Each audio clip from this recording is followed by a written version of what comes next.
does Floyd have enough money not to stoop to do these exhibitions? But at some point, there is athletic dignity attached to 50 and 0, and that's the allure of this? Yeah. It's the equivalent of, okay? And the people that they're putting him in there with can't put him in harm's way.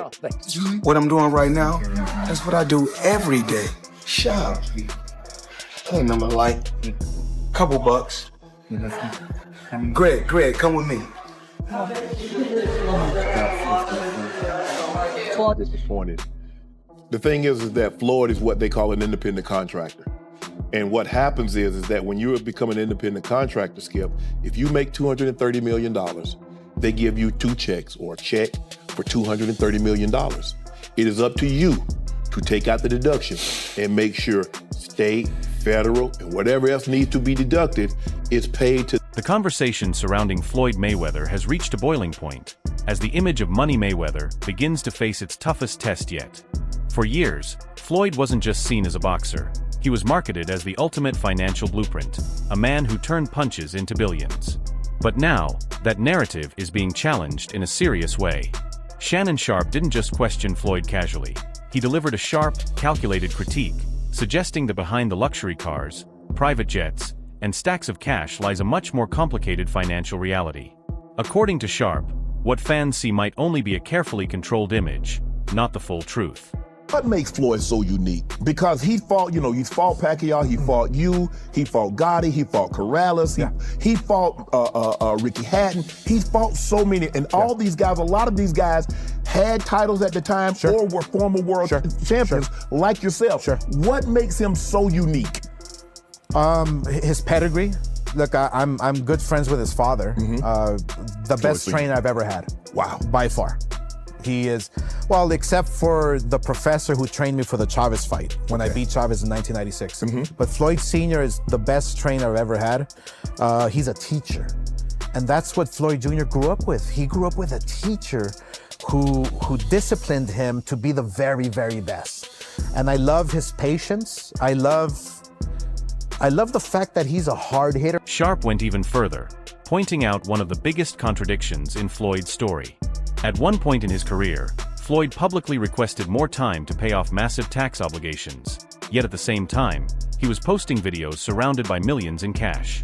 For Sharpe, that disconnect isn't normal, it's a red flag. He argued that truly wealthy individuals don't need to constantly prove their wealth to the world. Instead, the louder someone shows it, the more questions it raises. In his eyes, Floyd's situation isn't just about money. It's about the pressure of maintaining an image that may be harder to sustain than people realize. How much money could you reasonably walk out of this fight with? 350 million. $350 million. Yes. Wow. I know you love money, right? I mean, it's cool. It's cool. Yeah. It's cool. What do you do with all this money? And, cash is king. Do you have an ATM card? I'm the human ATM. But Floyd sees things completely differently. From his perspective, money is meant to be enjoyed, not hidden away. He has always stood firm on this belief, that his lifestyle is a direct reflection of the sacrifices he made throughout his boxing career. Years of discipline, punishment, and focus allowed him to reach a level very few ever achieve. So for Floyd, luxury isn't excess, it's earned. He believes critics don't understand his journey, and what they call showing off, he calls celebrating success at the highest level. Super Bowl weekend, Las Vegas, we had to get the ones, make it rain. I need everybody. That girl collection, Thursday, Friday, Saturday, Sunday, the Super Bowl, or whoever win or lose, it don't matter. I need everybody there. Girl collection. Yeah.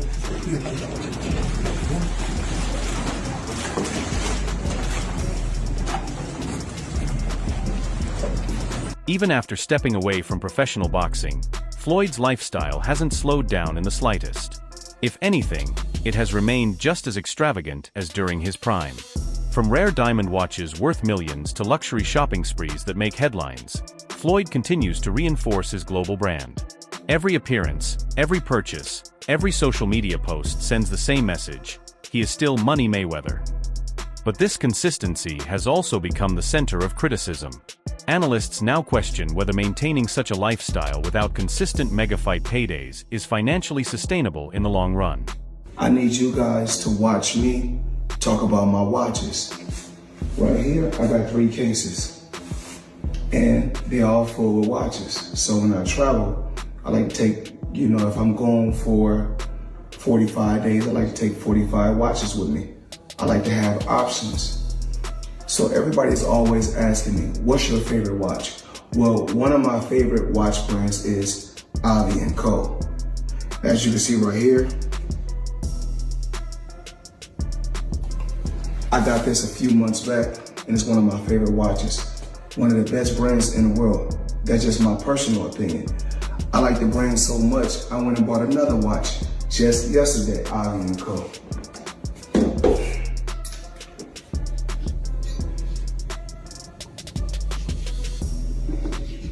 As you can see, Avi & Co. Now, let's talk about watches, let's talk about jewelry, let's talk about a few things. I need you guys to watch me talk about my... That's where voices like Eddie Hearn come into play. Hearn didn't directly accuse Floyd of financial trouble, but he raised an important point. Sustaining that level of spending requires constant income. Boxing, especially at Floyd's level, used to generate hundreds of millions per fight. But in retirement, those numbers simply aren't the same. Hearn suggested that even someone as successful as Floyd must deal with the reality that income slows down, while expenses often stay the same, or even increase. Yeah, I don't know. I mean, I think that Mayweather was unquestionably one of the best ever. But I don't know. I mean, it's difficult to say he's not a true fighter because he fought everybody he could of his era. But he was a different kind of skill set. He was very much hit and don't get hit, which is the art of boxing. I think sometimes when these guys carry on and they do the exhibitions and all that kind of stuff, it just sort of diminishes the legacy a little bit. Yeah, a little bit. And that's what I feel like's happened with Mayweather. Why do you think he does those things though? Do you think for money? I don't think he's got the money he says. That's what I think. I think he still needs the money after all these years. I don't think he needs the money. But when you got that lifestyle, right? So when you're spending what he's spending, it's a lot of expenses. Yeah. What makes this situation even more fascinating is Floyd's own admission about his image. He once revealed that many of the moments fans see, from luxury lifestyles to intense training scenes, were sometimes exaggerated or even staged for promotional purposes. This wasn't accidental. It was strategy. Floyd understood that boxing wasn't just about fighting anymore, it was about selling a story. And he became one of the greatest storytellers the sport has ever seen. But that strategy also created a dangerous line between reality and illusion. Reports online that Floyd's a billionaire over Cristiano Ronaldo. You think it's bullshit? I know it is, and there's public companies they do business with. HBO would be one of them. Find an executive to back the claim. Ever happened, and it won't. First off, he's never gotten $100 million for a fight. Not even remotely close. Mike Tyson, to put in perspective, when he fought Michael Spinks, that was the biggest fight of all time. One got 30 million and one got 29. And that was backed publicly. I know that Floyd is still getting in there as recently as he needed the money. You have to guess the most Floyd ever made. According to Shannon Sharpe, this shift toward entertainment has slowly changed how Floyd is perceived. He argued that recent exhibition fights lack the authenticity of true competition. Instead of proving dominance against elite fighters, Floyd is now choosing safer, more profitable matchups. In Sharpe's eyes, this is no longer about legacy. It's about maintaining financial flow while protecting an undefeated record. And for boxing purists, that shift changes everything. He could be 60 years of age and people would still pay per view to watch him box something. And so the allure is still there. Yeah. They want to see Floyd get beat, even if it's somebody that's not a name that a YouTuber did something that a world champion couldn't do. Yeah. Didn't? Yes. No. But I saw Floyd Mayweather get knocked out. But at what point does Floyd have enough money not to stoop to do these exhibitions? But at some point there is athletic dignity attached to 50 and 0. And that's the allure of this? Yeah. It's the equivalent of, okay? And the people that they're putting him in there with can't put him in harm's way. So he doesn't see I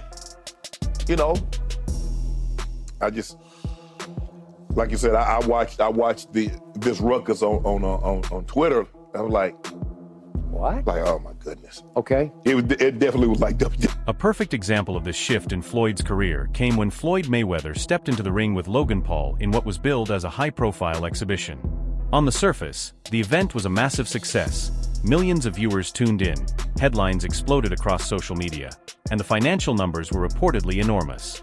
But beneath all that hype, a deeper conversation started to take shape. Critics across the boxing world began questioning what this fight really represented. Was this still boxing at the highest level, or had it become pure entertainment?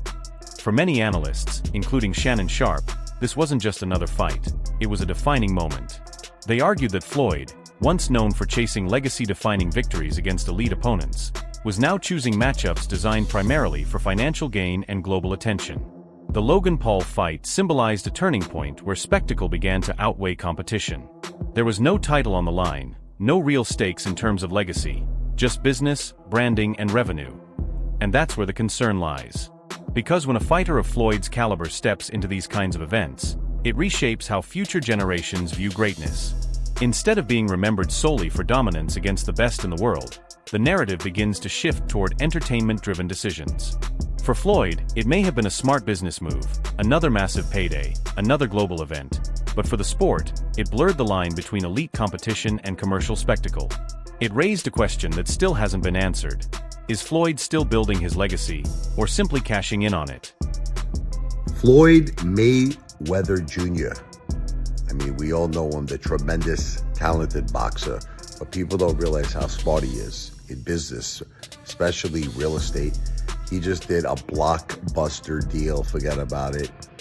Upper Manhattan, 1,000 units, consisting of 60 buildings, affordable housing, $402 million purchase price. The seller, Black Spruce Management. This is going to be a monster huge deal. Already a very big portion of it already closed.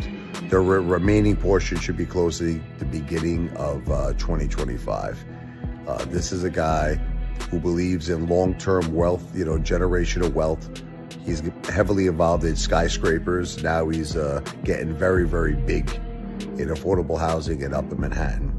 Tremendous deal. $402 million. Once again, 1,000 units, 60 buildings. Forget about it, Maron. That's what I'm talking about. That's smart. That's generational wealth, in my opinion. Not financial advice, not a financial planner, but very, very impressed. Floyd Mayweather Jr. Not too shabby. V for victory. Beyond the ring, Floyd Mayweather's approach to business has become just as talked about as his fighting style once was. Unlike many athletes who rely heavily on structured investments and long-term planning, Floyd has openly embraced a high-risk mentality. He has admitted in multiple interviews that not all of his ventures succeed. In fact, many fail. But in his mind, that's simply part of the game. He sees himself as a risk-taker, someone who is willing to lose in order to win bigger. While that mindset worked perfectly in boxing, where calculated risks often led to massive victories, the business world operates very differently. Here, consistency, planning, and financial discipline play a much bigger role. And this is exactly where critics believe Floyd may be vulnerable. Because over time, repeated losses, even if they seem small compared to his overall earnings, can begin to stack up. When combined with an extremely high-spending lifestyle, those losses can slowly chip away at even the strongest financial foundation. Analysts argue that Floyd's biggest challenge isn't making money, it's managing it. Generating hundreds of millions during his career put him in a position very few athletes ever reach. But maintaining that level of wealth requires a completely different strategy. It's not about taking risks anymore, it's about protecting what you've built. And this is where the debate intensifies. Is Floyd still operating with the same aggressive, fearless mindset that made him successful? Or is that very mindset now becoming a liability in the long run? It's collecting rent, hustlers.